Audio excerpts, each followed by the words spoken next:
Odilxon kuni kecha sizni Bunyodkor stadionida bir qiz bilan hamma ko'rdi butun O'zbekiston va kommentariyalar shunaqangi yozilyaptiki, kimdir Odilxonda dedi chak emas, kimdir yozyapti, Odilxon o'sha bo'lajak turmush o'rtog'ini olib kiribdi. Har xil kommentariyalar, negativlar ham bor. Hattoki siz o'zingiz izoh bering, bu qiz kim? Aka salomat bo'ling. Ya, aka to'xtang. Kim bu qiz?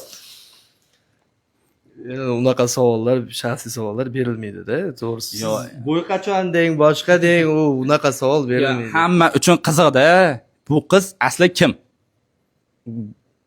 Men 4-5 yildan beri taniymiz, yaqinmiz. Ancha yil o'sha internetni men boshlagan paytimdan beri bir-birimizni taniymiz, bilamiz. Shu yaqin insonim.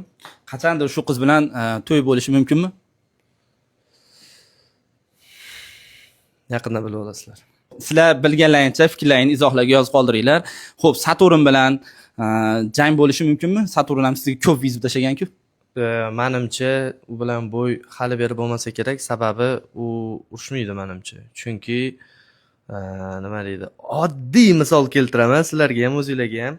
Oktagon ligadagi Odilxon Kamolov bilan Saturnda jangi bo'lsa kim yutadi deb oddiy ChatGPT ga yozsanglar ham fakt bilan keltiradi. U ChatGPT chekida tursin. Libo odamdan, misol uchun sport tushunadigan odam bilan ham, misol uchun men bir 15-20 marta bo'y qilganman. U endi ikkinchi bo'yini qildi. Misol uchun bittasida 3 raund urishib studentskiy решение bilan sovg'a qilishdi g'alabani, ikkinchisida esa sapernigi просто yelkasini ushlab oldi. Atak u ham 2 raund urib turuvdi. Lekin yaxshi rivojlanishi zo'r, tем более u ham o'zbek, men ham o'zbek. Bizani divizionda misol uchun yaxshi BMF poyisiga talashayotganlar bor, lekin agar jang bo'ladigan bo'lsa, menimcha hozir mana shu 1-2 yil ichida unda shans yo'q deb o'ylayman. Lekin yana bitta ma'lumotni aytib o'tib ketaman. Saturn sizdan ko'ra media olamida o'tib ketdi. Sizda 816 ming obunachi, Saturnda o'zi 900 mingga yaqin bo'lib qoldi. Endi bitta narsani ham hisobga oling. Meni YouTube kanalimda 500 millionga yaqin, meni TikTokimda o'sha 1 millionga kelib qoldi. Tем более Instagram uchun, faqat Instagram uchun ishlamaymiz-da. Misol uchun meni Telegram kanalim bor. Umumiy qilib agar faqat obunachi, agar mediani hal qiladigan bo'lsa, umumiy obunachilarim qo'shadigan bo'lsak, bilmayman 5-6 million bo'ladigan bo'lsa kerak. Uni bilishim bo'yicha faqat Instagrami bor. Nima deymiz? O'tib ketadigan bo'lsa ham, boshqa qilsa ham o'zbek o'tib ketsin. Boshqa davlatdagilarda oldida biz bir-birimizni qo'llaganimiz yaxshi. Endi kimdir unga kumirlik qiladi, kimdir bizga avvalo ota-onasini duosini olayotgan, ota-onasi uchun harakat qilayotgan insonni yomoni bo'lmaydi. U ham ota-onasini yaxshi sharoitga olib chiqish uchun harakat qilyapti. Faqat omad deyman. Samandar tank ham sizga ko'p vizib tashagan, biroq marta javob qaytarmadingiz. Samandar tank haqida fikringiz?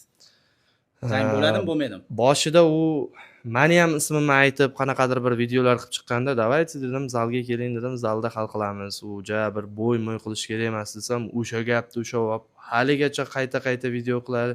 Kimlarligini aytmayman, endi sport olamidagilar tushundim. Misol kimlarligini yaxshi odamlar, katta odamlar aytdi, bunga vнимание qilmang, kerak emas. Bu o'zini mediasini ko'tarishga harakat qilyapti, boshqa deb. Mayli, shou qilyapti, boshqa qilyapti. Shu orqali misol shou qilmasdan spokойно chiqib, qaytib $200 gonorar olgan qayoqda, shou qilib odamlarni e'tiborini tortib turib $2000-3000 gonorar olgan qayoqda. Misol uchun mayli biz tarafga nimadir gaplar aytilayotgandir, joyi keladigan bo'lsa 100% gaplashib olinadi u narsa. Lekin internet olamida men hype berib, javob qaytarib, u narsa menimcha shart emas deb o'ylayman.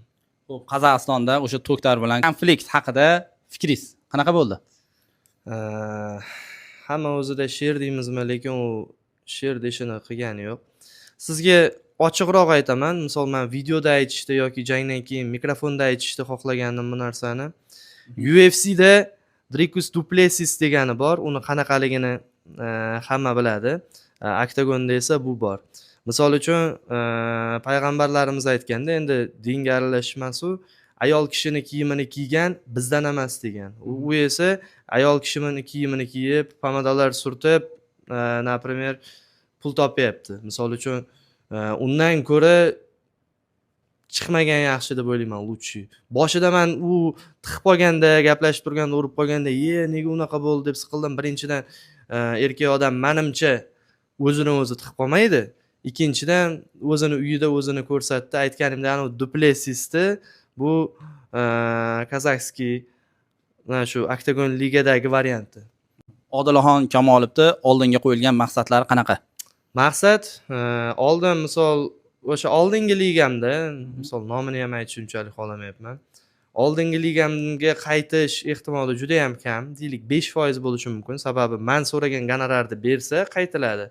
Bo'lmasa yo'q. Misol oddiy misol nega ketding deb so'rayotganlar bor. 4 oyda bir, 3 oyda bir jang qilganim yaxshimi? Qolgan payt show o'qib yurib, undan ko'ra bir oyda, har oyda jang qilganim, bir oyda ham boks, ham MMA da chiqqanim yaxshimi? Tabiiyki, gonorar jihatdan ham, show jihatdan ham hamma tarafdan menimcha boshqa ligalarda bir chiroyli janglar qilganim yaxshi deb o'ylayman. Odilxon, sizga katta rahmat. Rahmat, Vaqtiga rozi lekin millionga teng gaplarni gapirdim. Ancha-muncha seryozni gaplar bo'ldi. Ancha aylanadi bu gap. Odilxonni muxlislari bu videoga bitta like bosib, yana ham Odilxonga qiziqadigan Odilxonni muxlislariga jo'natib qo'yamiz. Rahmat aytib Muxlislar deb gapirilish ozgina noto'g'ri deb o'ylayman. Hammamiz oddiy odammiz. Hammamizda yo'qchilik ham bo'lib qoladi. Joyi kelsa har xil vaziyatlar bo'ladi. Yaqinlarimiz, kuzatuvchilarimiz, do'stlarimiz deb gapirsak, menimcha har bitta kuzatayotgan insonlarga hurmat saqlagan bo'lamiz deb o'ylayman. Chunki hammani ham birday yoqolmaymiz hammaga ham. Shunday ekan, qadrdonlar, jigarlar, o'zingizlarga ehtiyot qilinglar, salomat bo'linglar.